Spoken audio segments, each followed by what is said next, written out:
जिस समय रावण मरणासन अवस्था में था, उस समय भगवान श्री राम ने लक्ष्मण से कहा कि इस संसार से नीति, राजनीति और शक्ति का महान पंडित विदा ले रहा है। तुम उसके पास जाओ और उससे जीवन की कुछ ऐसी शिक्षा ले लो जो और कोई नहीं दे सकता। श्री राम की बात मानकर लक्ष्मण मरणासन अवस्था में पड़े रावण के सिर के नजदीक जाकर खड़े हो गए। शिक्षा मिलती है विनम्रता से, अधिकार से नहीं। कुछ देर इंतजार और अपने को अपमानित महसूस करने के बाद लक्ष्मण श्री राम के पास पहुंचे और बोले, भैया, मरणासन में पड़ा है, लेकिन इसका अहंकार। इससे पहले लक्ष्मण अपनी बात पूरी करते श्री राम ने बीच में टोका और कहा, लक्ष्मण मेरे भाई, अहंकार रावण में नहीं तुम में है, विजयी होने का। रावण युद्ध हार चुका है, अब वह हमारा शत्रु नहीं है।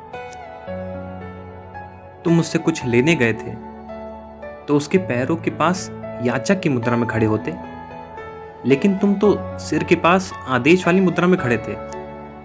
शिक्षा पाने के लिए अधिकार नहीं, विनम्रता की जरूरत होती है। यदि किसी से ज्ञान प्राप्त करना हो तो उसके चरणों के पास खड़ा होना चाहिए, न कि सिर की ओर। लक्ष्मण बात समझ गए। वे तुरंत वहां से जाकर रावण के पैरों के पास खड़े होकर शिक्षा देने के लिए अनुरोध किया।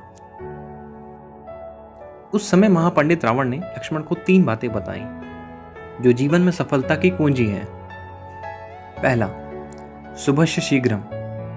पहली बात जो रावण ने लक्ष्मण को बताई वह यह थी कि शुभ कार्य जितनी जल्दी हो कर डालना और अशुभ को जितना टाल सकते हो टाल देना चाहिए, यानी शुभस्य शीघ्रम। मैं श्री राम को पहचान नहीं सका और उनकी शरण में आने में देर कर दी, इसी कारण मेरा यह हाल हुआ। दूसरा, प्रतिद्वंदी को कमजोर न समझो।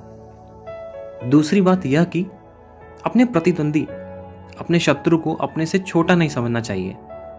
मैं यह भूल कर गया। मैंने जिन्हें साधारण वानर और भालू समझा, उन्होंने मेरी पूरी सेना को नष्ट कर दिया।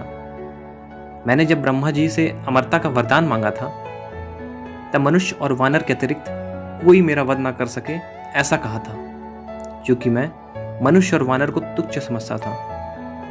यह मेरी सबसे बड़ी गलती थी। तीसरा, राज को राज ही रहने दो। रावण ने लक्ष्मण को तीसरी और अंतिम बात यह बताई कि अपने जीवन का कोई राज हो तो उसे किसी और से नहीं बताना चाहिए। यहां भी मैं चूक कर गया, क्योंकि विभीषण मेरी मृत्यु का राज जानता था। यह मेरे जीवन की सबसे बड़ी गलती थी। महापंडित रावण की यह सीख हमें हमेशा ध्यान रखनी चाहिए, और ये बात हमेशा ध्यान रखें कि विद्या ददाति विनयम। विद्या हमेशा विनय प्रदान करती है, अर्थात विनय रहें, हर किसी से विद्या ग्रहण करने की इच्छा रखें। धन्यवाद।